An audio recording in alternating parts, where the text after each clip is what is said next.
Welcome to the Deconstructionist Deep Dive. The podcast that doesn't just accept the story We break it, we examine the pieces. and expose the machinery inside. Let's dive in. Okay, so today we're really diving deep into, well, an entire ecosystem, you could say, an operating system for life that's had this massive influence on how people approach learning, health, business, you name it. And just to be clear up front, our objective here is strictly analytical. We're not focusing on the person behind it all. No, exactly. Our target is the philosophy itself, the method, the thinking, the evolution of what we're calling the Tim Ferriss operating system, or TFOS for short. Yeah, our goal is pure dissection. We want to expose the machinery, see how this system actually works. How does it take these incredibly complex domains, think advanced investing or learning a language super fast, and make them seem, well, accessible? Accessible to someone who's diligent, but maybe not a card-carrying expert to begin with? How is that blueprint drawn? Right. And to really get into that, we need to set the stage.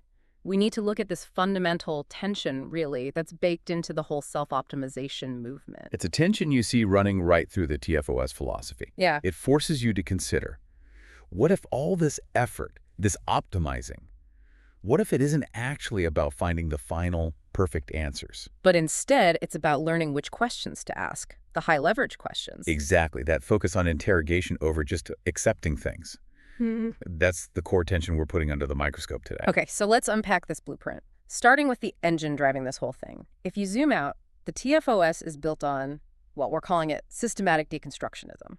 And it's more than just trying hard, right? It's a specific worldview. Definitely. It's this core, almost rebellious belief that any complex domain, doesn't matter if it's pro golf, thermodynamics, complex law, anything, it contains this small, extractable set of core principles, simplified principles. And the idea is, if you can just identify those few key levers, maybe 3, 4, 5 foundational things, Then you effectively bypass the need for that traditional, linear, super time-intensive way of learning. You enable rapid, really efficient skill acquisition. it's the complete opposite of that old wisdom, the spend 10,000 hours idea, the slow, methodical, A to Z learning. Right. Deconstructionism basically says, no, find Z first. Find the thing that gives you the biggest result, the highest leverage. Then worry about A, B, and C later, maybe, if you even need them. It's really impatient with institutional gatekeeping, with tradition just for tradition's sake. And that hunt for the shortcuts, the high leverage points, that's what defines the TFOS, isn't it? Absolutely. It's this relentless search, almost scientific, for the 20% of effort that delivers 80% of the results, and applying that everywhere. Across every domain imaginable. But, for that hunt to work, it needs a certain mindset, a philosophical orientation, a set of underlying beliefs. Okay, so let's get into those core principles, the philosophical levers, as you call them. What's the first one? The first one, and this is maybe the most critical for understanding how the system seemed to see ahead, is the William Gibson principle. Based on the quote. The future is already here. It's just not very evenly distributed. Exactly. The TFOS operates on this idea that you don't need to invent the future. You just need to find it where it already exists. Find those existing best practices, the new tech, the radical methods that some tiny select group is already using, unevenly distributed knowledge. So if you want to figure out the next big thing in, say, metabolic health, You don't look at the mainstream consensus. You look at the fringe researchers, maybe the super wealthy using bespoke longevity stuff, or these niche communities using tools nobody else has heard of yet. like the example you mentioned before we started, continuous glucose monitors, CGMs. The system was promoting their use for healthy people way back, long before it was a Silicon Valley trend. Exactly. They were available medically, sure, but almost nobody in the optimization world was using that data for real-time diet feedback until the system spotted that uneven distribution. Which ties right into the next lever, doesn't it? The idea of looking at extremes to inform the mean. Why focus on the average when the real insights are at the edges? The TFOS systematically looks for patterns in these edge cases, We're talking Olympic athletes, billionaires, world record holders. or even people facing really tough situations like complex or terminal diseases. Okay, but why the extremes? What's the logic there? Because operating under extreme pressure or with extreme opportunity, it tends to strip away the noise. It clarifies things. How so? Well, think about it. A billionaire's schedule. how they manage their time. It reveals the core patterns of delegation and focus much faster than, say, a middle manager's schedule. Okay. Or someone dealing with a rare disease, they're forced into radical, adaptive solutions. That might reveal biological principles faster than huge, slow population studies. They're like advanced prototypes, high-stakes tests. Right. That's a good way to put it. They reveal fundamental truths before the mainstream catches on. But hold on. Isn't there a risk there? If you tell people to look at billionaires who have armies of assistants and endless resources, how does that apply to the average person listening? Seems unrelatable, maybe even alienating. That's a fair challenge, and it is the inherent risk. But the philosophy isn't about copying the lifestyle wholesale. It's about extracting the pattern. Extracting the pattern. So if a billionaire rigorously applies the 80-20 rule to their calendar, maybe they kill 80% of potential meetings, that principle, the intentional elimination, is transferable, even if your meeting list is tiny compared to theirs. Okay, I see the distinction. It's the underlying mechanism, not the surface-level detail. Exactly. The pattern is the prize. And this preference for what works in the real world right now leads directly to the third lever, practitioner over paper. The anti-academic stance, essentially. You could say that. It's definitely anti-gatekeeper. The core assumption within the TFOS is that the people out there doing the thing, achieving the measurable results, The practitioners. they're often 3, 5, maybe even more years ahead of academic validation. They're solving problems today. And by the time the peer-reviewed studies finally confirm what they found through trial and error. The practitioners already moved on. They're tackling the next edge case. So the system sees that academic lag time not as a safety check, but as a competitive disadvantage, something to exploit for speed. Pretty much. Yeah. It reflects a higher tolerance for risk, betting on observed results over consensus approval. Which brings us neatly to the last core principle, making high-leverage bets. This isn't about tiny tweaks for 1% gains everywhere. No, it's the opposite. It's systematically hunting for the uncrowded areas. That could be a market, a skill, maybe even a neglected research field. Areas where the potential downside is limited, or at least manageable. But the potential upside is huge, disproportionate, non-linear. It really is a venture capitalist mindset, isn't it? Just applied ruthlessly to personal development, health, learning, everything. That's a great analogy. And interestingly, this whole philosophy, this system, it hasn't been static. When you map its trajectory over the last, 15 years or so, you see significant evolution. It's adaptive. Okay, so how has it changed? What are the phases? Well, based on the source material, we can trace roughly 3 distinct phases. Phase 1, let's say from around 2007 to 2012, that was radical optimization. The peak 4-hour era. Exactly. Purest, most aggressive expression, all about elimination, automation, delegation, getting rapid, quantifiable results, often in a way that felt, well, almost confrontational in its efficiency. Speed and freedom were the absolute priorities. Hacks, shortcuts. But the potential problem there, the sources suggest, was sustainability. Burnout was a real risk, which kind of forced the evolution into phase 2. Makes sense. So phase 2, roughly 2013 to 2018, what's that? We're calling that systematic inquiry. The system started to mature a bit. The focus shifted from just those quick, radical fixes. Towards what? Towards developing actual protocols, reproducible methods, rigorous tools needed for sustained high performance. The emphasis moved from just efficiency to methodological rigor. Depth. Okay, more sustainable. And the current phase, from 2019 onwards. That's what we're labeling integrated wisdom. And this is where the balance shifts pretty dramatically. How so? It's no longer just about maximizing output or measuring everything. The system starts deliberately folding in things like well-being, meaning, mental health, even measurable impact on others, on the collective. Right. This phase is key because it sets up that whole discussion we need to have later about vulnerability, about philanthropy. Exactly. It's a move away from just, how do I maximize my output in minimum time? Towards something broader, more philosophical, like how do I use these deconstruction tools but also stay sane, find meaning, and maybe have a positive impact? It's the moment the scalpel, that analytical tool, starts being used with a very different kind of intention. Okay, so that philosophical shift is important, but it only works if the mechanics are solid, right? Yeah. So let's move from the blueprint to the actual engine. How does the TFOS actually do it? How does it take some big, messy, unstructured domain and make sense of it? It starts with what we're calling the targeted questioning protocol. Think of this as the high-precision scalpel. It's used to unlock a new domain, cut through the noise, and reduce the complexity down to those usable 80-20 parts. And these aren't just random interview questions. They're specific filters designed to pull out the minimum effective information needed for functional mastery. Let's break down the first one. What are the nerds doing on weekends? It sounds quirky, but it's actually a brilliant filter Why? because it immediately zeroes in on people driven by passion, intrinsic motivation. They're pushing boundaries often outside of professional or economic constraints. They're not doing it for the job title or the paycheck. Exactly. They're innovating because they love the details, the nuance. Not because some corporate mandate or academic timeline tells them to. They often reveal the real state of the art before it gets polished for commercial consumption. So it filters out the credential chasers and targets the true outliers, the ones getting results maybe in obscurity. Okay. Then the next one, the trend forecasting question. This is basically the William Gibson principle again, right? What are rich people doing now that masses will do in 10 years? Precisely. It forces you to look for that unevenly distributed practice that signals what's coming next for everyone else. Things that are maybe expensive now or seem socially awkward or are technically fiddly.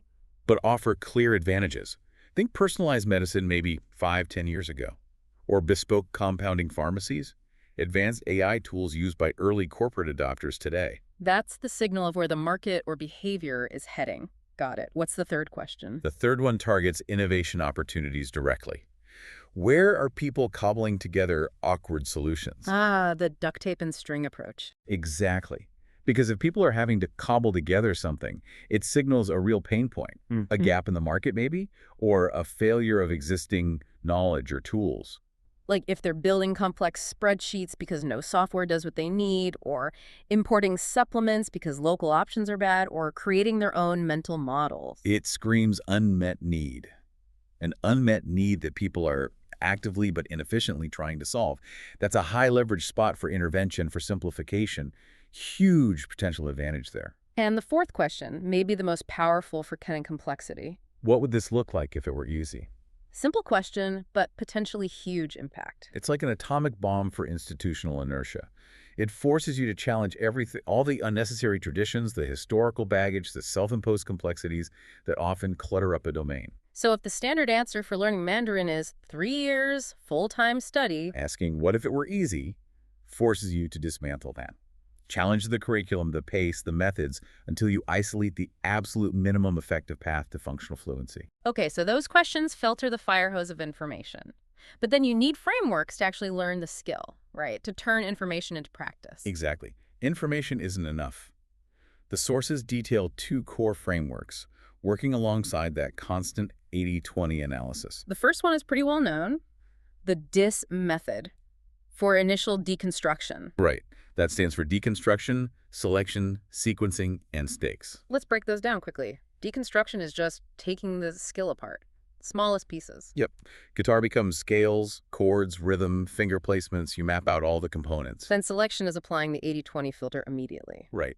If there are 500 guitar chords, which 10 let you play 80% of pop songs, you isolate the crucial bits. Deconstruction maps it. Selection puts the X on the treasure. Okay. Sequencing is about the learning order. The optimal order for speed.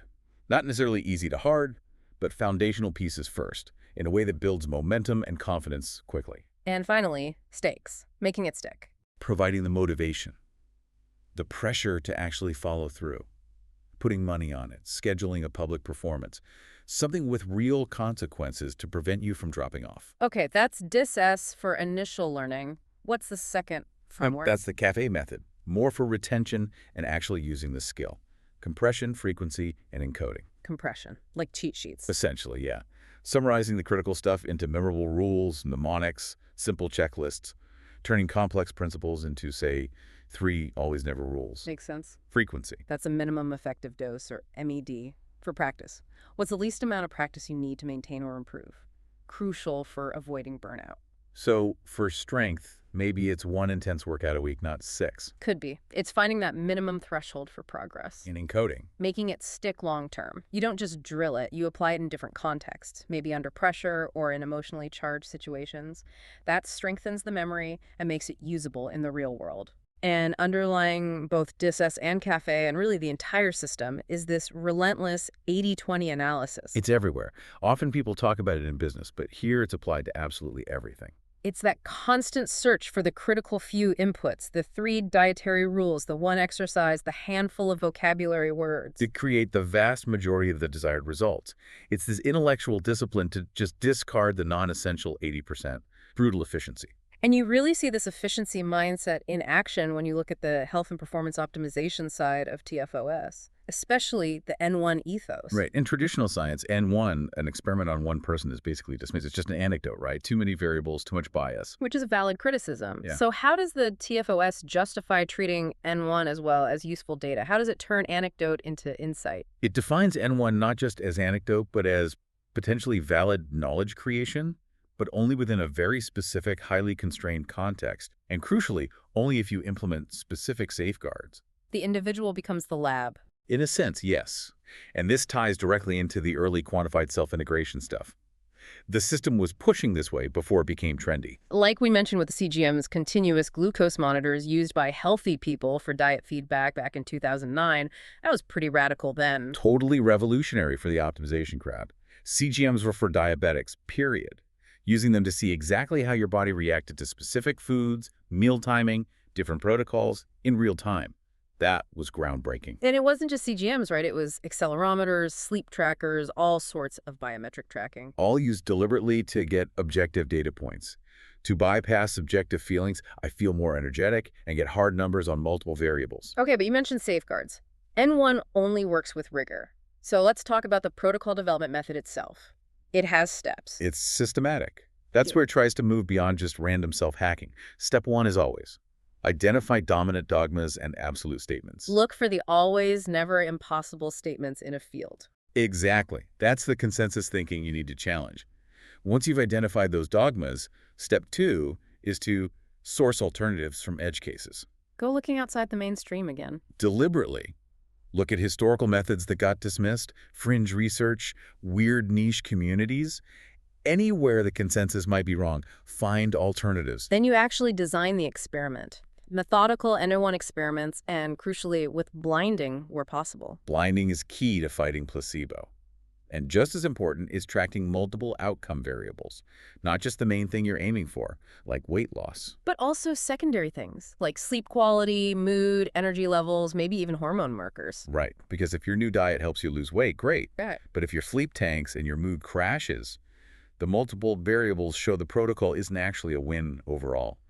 Avoids that confirmation bias trap. Good point. And the last step. Bayesian updating. Explain that simply. It just means you constantly adjust your belief based on new data. Every result, whether it confirms or contradicts your initial idea, updates how certain you are. You don't just stick to your guns if the data says you're wrong. You might start 90% sure something will work, but one bad N1 result can drop that confidence way down, force you to rethink. It enforces intellectual honesty, ideally. Okay, let's make this concrete. Give us some specific examples that came out of this method, especially from the health domain in that early phase. The most famous is probably the slow-carb diet structure. Right. Super simple rule. Revolutionary in its simplicity, really. Designed for maximum adherence, minimum complexity, pure 80-20 thinking. 3 core rules. First, 30 grams of protein within 30 minutes of waking. Designed to boost satiety, stabilize blood sugar early in the day.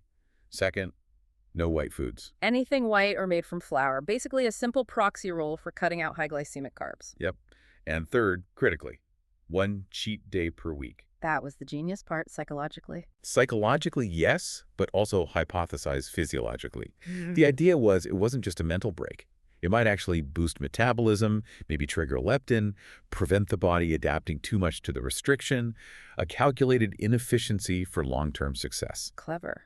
What about training? Same philosophy. Minimum effective dose training. Yeah. Forget spending hours in the gym daily. The focus was ruthless. High leverage movements only. Kettlebell swings were huge. For total body conditioning, yeah. And for pure strength, the super restrictive Occam's protocol. Which was? A very short duration, high intensity routine designed to trigger the maximum muscle growth response with the absolute minimum time investment. Stripped away all the extra isolation exercises, all the volume people thought was necessary. Get in, hit it hard, get out. Pretty much. And then there's cold exposure. The system was huge in popularizing that. Taking it from just something elite athletes did for recovery to a daily protocol for regular people. Promoted not just for physical stuff like inflammation, but heavily for mood regulation, mental resilience, maybe metabolic benefits too. Classic high leverage bet. Low downside risk, potentially significant upside across multiple areas. Fits the model perfectly. Yeah. But the system isn't just about self-optimization protocols. We also need to dissect the influence machinery, the network building and influence strategy, the social arbitrage. It mirrors the knowledge acquisition approach. And it's totally counterintuitive compared to how most people operate today. Definitely. In an age where everyone's drowning in digital noise, the system pushes an uncrowded channel strategy. Meaning prioritize high-quality in-person interactions or personal handwritten notes, specialized small events. Go where the competition isn't, basically, when everyone else is just spamming email and DMs. Stand out by going analog, or at least highly personal. Right. And then there's volunteer arbitrage. This is fascinating. Gaining access through utility. Instead of just asking a top performer for their time. Which rarely works. You identify a difficult, maybe unglamorous, but high-value task that serves them or their goals, and you offer to solve it expertly, for free. Okay, give a tangible example. Let's say you want to connect with a major investor. Don't ask for coffee. Find out their nonprofit foundation is struggling with, I don't know, a complex database migration, or they need help vetting technical proposals. Something critical, but maybe a headache for them? Exactly. You offer your expertise to solve that specific problem. Access then follows the value you provide.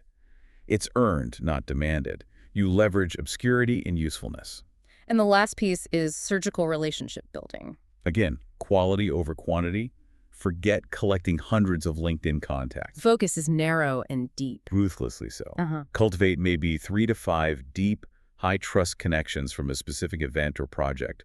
Make sure they're robust, mutually beneficial, built on demonstrated competence. It's 80-20 for your social capital. Okay, we've thoroughly mapped out the mechanics, the philosophy, how it builds influence. Now comes the critical part. We have to turn the scalpel on the system itself, perform the stress test. Where does it break down? What are the weaknesses, the threats baked into this way of knowing, this epistemology? All right, this is crucial. Where are the potential failure points in this efficiency machine? My focus here is the vulnerabilities. And I see 3 major structural weaknesses stemming directly from that reliance on the N1 ethos. First, the inescapable problem of anecdotal dominance. Even with safeguards? Even with safeguards, yes. The system is fundamentally built on personal experimentation. That makes it incredibly vulnerable to the placebo effect and maybe more insidiously to confirmation bias. That's a really strong point. If you're experimenting on yourself, you're deeply invested psychologically in the outcome. You want the new diet, the new supplement, the new protocol to work. And that desire inevitably colors how you collect and interpret the data, doesn't it? Like we said, even if you track multiple variables, you're psychologically primed to emphasize the one positive result, maybe the weight loss. While maybe explaining away the negatives, the poor sleep, the bad mood, blaming them on something else. Exactly. It undermines the claimed rigor. Second threat, and this is arguably more dangerous for the followers of the system, survivor bias. Focusing only on the winners. Precisely. The methodology highlights the success stories, the people who hacked their way to success, the billionaire outliers, the athletes who thrived on minimal training. But we don't see the failures nearly as much. We systematically lack the detailed analysis of the failure cases. Where are the reports on the hundreds, maybe thousands, who tried the protocols and failed? Or worse, who tried aggressive N1 experiments and had genuinely negative, even dangerous outcomes physically or mentally? We only see the ones who made it onto the stage. Yeah. We don't see the graveyard of failed attempts. Which means the system is structurally biased to amplify success. It can potentially mislead people about the true difficulty, the resources needed, or the psychological resilience required to actually make these things work. It masks the full picture. Third key vulnerability, over-extraction. The whole point is to simplify complex, nuanced domains, biochemistry, linguistics, geopolitics, whatever, down to transferable principles. But sometimes complexity is there for a reason, right? You risk throwing the baby out with the bathwater. When you ruthlessly cut away 80% to get to that core 20%, you run a serious risk of creating a shallow, brittle understanding. It might look great for getting quick beginner results. But it falls apart when you hit intermediate complexity or unexpected problems. Yeah. Edge cases the simplified model didn't account for. Exactly. And finally, we can't ignore the commercial context, the commercial pressure thread. That whole 4-hour brand, it sets up potentially unrealistic expectations. Expectations of ease, speed, almost effortless transformation. which can lead to high burnout rates when followers realize it actually requires intense discipline, rigor, maybe even specific talents like pattern recognition that they don't have. It creates a misapplication risk. People trying to apply something out of context. What works for a highly disciplined, well-resourced person doing a careful N1 experiment might be completely inappropriate, even harmful, for someone else without the same time, money, support system, or, frankly, the same analytical ability. The blueprint is shared, but not everyone has the same tools or foundation to build it safely. That's the skeptical counterargument laid bare. It has to be considered. Okay, while you rightly focus on those weaknesses, I think it's equally important to highlight the framework's functional strengths and the opportunities it created. Because let's face it, this system didn't become influential by accident. It generated real value for many. Fair point. So tell us what works. Where does this system succeed where traditional models might fail? I think the primary strength is its practitioner-first validation. That focus on real-world testing, even if it's N1, acts as a necessary bypass of that academic publishing lag we talked about. It values speed and function over delayed certainty. If something is demonstrably working now for elite performers in the field, waiting potentially 3 to 5 years for a large, slow study to confirm it, well, that's inefficient if you're optimizing for a competitive edge today. It prioritizes functional efficacy in the present. It's agile knowledge creation, rapid iteration. It is. Secondly, the system performs a vital bridge function. It's incredibly effective at taking dense, complex academic research, often hidden behind jargon or paywalls, and translating it into accessible, actionable protocols for the average person. It makes expertise usable. It's a world-class translator in that sense, turning knowledge into utility. And maybe the most lasting contribution, I think, is its role in boosting the citizen science movement. Empowering individuals. Yes. The TFOS gives people the tools, the methods, and crucially, the permission to challenge institutional gatekeepers who traditionally controlled knowledge about health and performance. Permission to be your own lab. To collect your own data, analyze your own biometrics, question the received wisdom, and contribute, even in a small way, to a more decentralized body of knowledge. It's a huge push towards intellectual autonomy. And ultimately, you could argue the real strength isn't any specific protocol. Exactly. It's the meta-learning focus. The core gift of the TFOS isn't the slow-carb diet recipe or the Occam's protocol workout plan. It's teaching how to learn. Teaching the system itself. Teaching deconstruction, 80-20 analysis, rapid iteration, providing a transferable framework that you, the listener, can theoretically apply to any new domain you encounter long after the specific hacks are outdated. Okay, so strengths and weaknesses laid out, but you mentioned unresolved tensions earlier. Let's get into those. The core conflicts within the system itself. Right. These are the 4 big philosophical tensions that the TFOS seems to constantly grapple with, especially as it matures. They're contradictions baked into the model. First one. Efficiency versus wisdom. The entire system is built on maximizing output, minimizing input, pure efficiency. But when does that optimization become an end in itself? When does it stop being a tool and start being the master? The risk of optimizing the humanity out of life. Sort of. If every minute is optimized for productivity, where's the space for boredom, reflection, serendipity, error, just being? Things that don't look efficient on a spreadsheet but often lead to subjective wisdom or deeper insight. That's a real tension. Okay, second tension. Rapid versus sustainable. The system heavily promotes quick results, the accelerated path, the 4-hour promise. But are those aggressive, rapid methods truly maintainable over years, decades? Or do they inevitably lead to burnout cycles? Does it suggest that maybe slow, steady, incremental change is actually the only sustainable path for most people? It's a fundamental question about pacing and human endurance. Then there's individual versus collective. The N1 focus again. The methodology is rooted in highly personalized N1 experiments, usually focused on individual gain, individual performance. As the system matures and talks more about impact, how does that intense focus on me successfully translate into broader community benefit, scalable solutions for the collective? How does the lone experimenter contribute back effectively? It's not always clear. And finally, the most abstract, maybe, but also the most human tension, quantification versus qualia. Measuring versus feeling. Exactly. The system demands measurable outcomes, data points, blood markers, time saved, money earned. But so much of human experience is qualia, those subjective, internal, unquantifiable feelings. Peace, satisfaction, connection, meaning. How do you put feeling fulfilled into a spreadsheet? You can measure heart rate variability as a proxy for stress, maybe, but you can't directly measure peace. That gap between the measurable success the protocols aim for and the subjective experience of living that optimized life, that's perhaps the system's biggest blind spot. And it's probably why it had to evolve towards incorporating wisdom and vulnerability. Right, that need to grapple with the subjective, the unquantifiable. That leads us straight back to phase 3. Integrated wisdom, the system hitting the limits of pure optimization and recognizing it wasn't enough for the full spectrum of being human. And the key signal of this maturation, this shift, was the integration of vulnerability. This was huge. The system started out seeming very controlled, almost hypermasculine in its focus on results.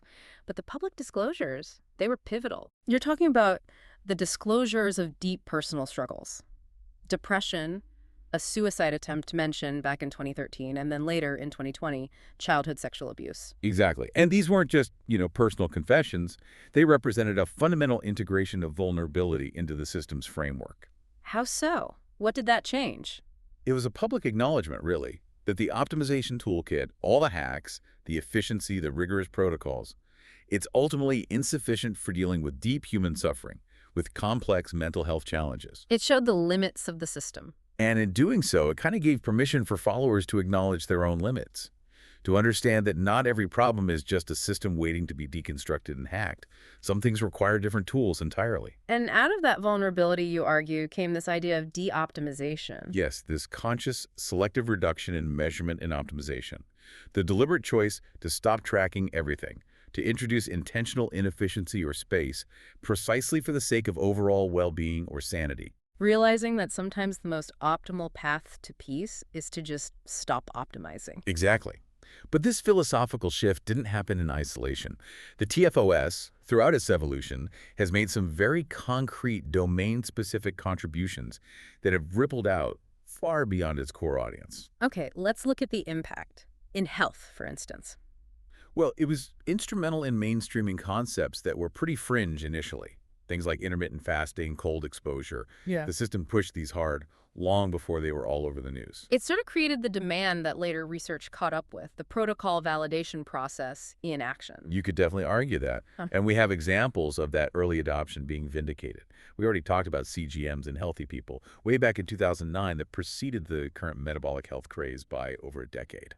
Any other examples? The sources mention concerns about smartphone EMF effects on sperm motility being flagged and protocolized against within the TFOS community, years before more formal research started confirming potential links.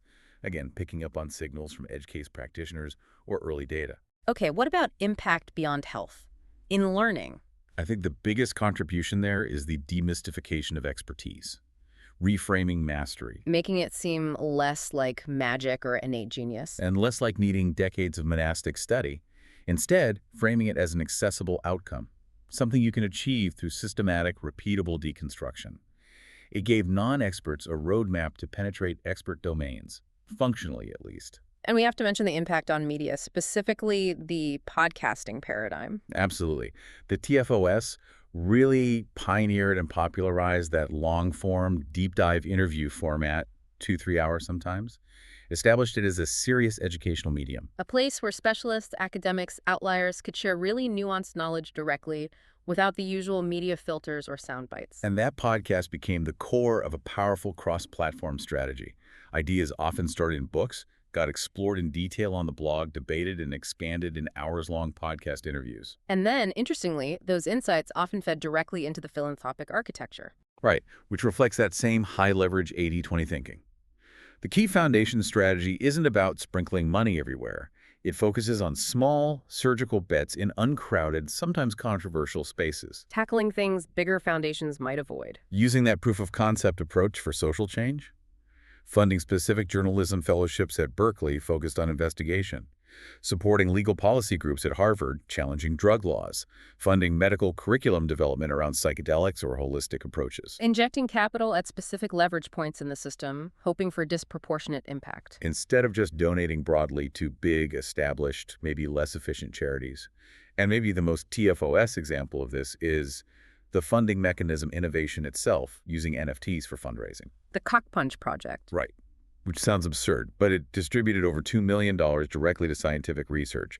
It leveraged new tech, art, community building. to fund areas like psychedelic research, microdosing studies, things that struggle for traditional funding because of stigma or regulatory hurdles. It perfectly fits the model. High risk, potentially high reward funding, operating in an uncrowded channel, using an unconventional mechanism. It showed that impact can come from efficiency and innovation, not just sheer scale of capital. Okay, so we need to place the TFOS in context now. Let's really draw a sharp comparative framework. How does the Ferriss model stack up against the traditional model of gaining knowledge or expertise? The differences seem fundamental. They really are. Let's start with validation. The traditional model, academia especially, relies on slow, rigorous peer review, large sample sizes, statistical significance. Takes time. Whereas the Ferriss model prioritizes Practitioner wisdom. Fast iteration, N1 experimentation. It's aiming for functional relevance now, accepting a trade-off with long-term statistical certainty. Then there's speed. Traditional methods are methodical, incremental, cautious by design. The TFOS is built for speed, rapid iteration, accelerated learning. The core belief is that speed itself is a competitive advantage, maybe even more valuable than absolute certainty. What about accessibility? Traditional paths are often gate-kept by credentials, degrees, licenses, affiliations. You need the piece of paper. And TFOS Tries to democratize it through deconstruction.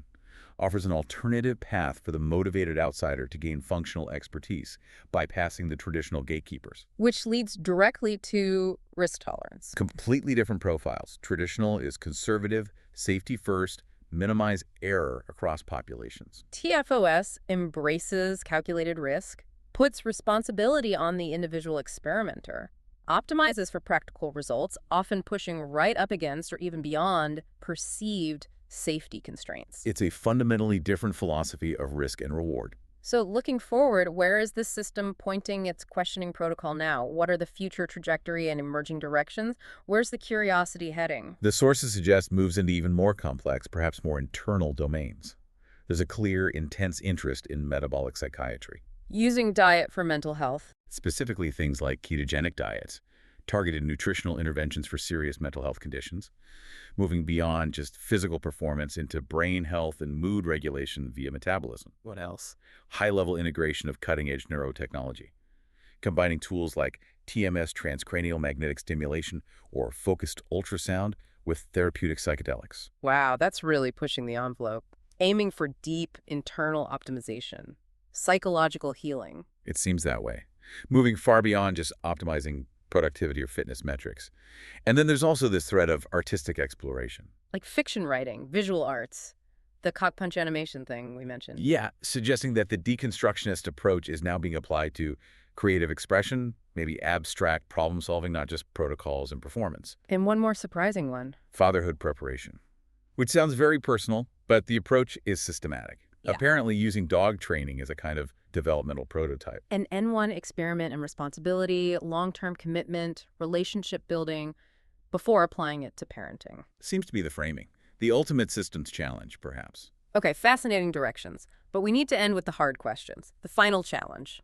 What are the big, critical, unresolved tensions that will really determine the long-term legacy and impact of this entire operating system? The final stress test the system still faces. What are they? First, I think, is the scalability problem. We touched on this. Can this deconstruction methodology actually be taught effectively to everyone? Or does it fundamentally require a rare mix of high-level pattern recognition, access to resources, maybe intense personal discipline, just to make it work properly? Because if the real magic isn't just following the steps, but having the insight to ask the right question or spot the right pattern in an uncrowded space, then its ability to truly democratize expertise is limited by innate talent or pre-existing advantages, not just effort. Is it really for everyone if only the elite can truly wield it? a critical question. What's the second unresolved tension? The sustainability question. We saw the system shift from phase 1, partly due to burnout. Even with the added rigor of phase 2 and 3, are these rapid optimization methods genuinely sustainable over decades? Or do they inevitably lead to cycles of exhaustion for most people? Does it imply that maybe slower, more incremental, less optimal change is the only path that works for the long haul, for the majority? It remains a huge question mark. And the final one, the integration challenge. Balancing the drive with acceptance. Exactly. How do you successfully reconcile the aggressive, data-driven optimization protocols, that relentless demand for efficiency and improvement with the simultaneous philosophical move towards acceptance, vulnerability, and integrated wisdom. How do you hold both in daily practice? Those two forces, relentless self-improvement and radical self-acceptance, seem fundamentally opposed. How do you live with that contradiction day to day? It's maybe the deepest challenge, but when we step back and look at the legacy assessment, despite these profound unresolved tensions, the primary contribution seems clear: the democratization of expertise through systematic deconstruction. It gave people tools, frameworks. Its lasting impact is definitely that set of frameworks for learning faster, tackling complex problems, thinking across domains. It served as this vital, high-speed bridge between slow academic research and fast, practical application. Evolutionary significance, you could say. And the philosophical legacy. It's that unique, maybe tense blend. Renaissance curiosity, wanting to know and do everything, combined with ruthless Silicon Valley execution. It taught a generation to see the world less as a fixed set of instructions and more as a system of levers you could potentially adjust. If you ask the right questions. And that's our deep dive for this week. Remember, the most dangerous illusion is the one you don't know you're in. But now you know. So here's our question for you. So we've deconstructed the Tim Ferriss method. Now the real question is, where in your own life are you following someone else's blueprint instead of conducting your own experiments? Let us know in the comments. Question the narrative, deconstruct the dogma, see the system. We'll see you next time. Stay skeptical. Thank you for joining us.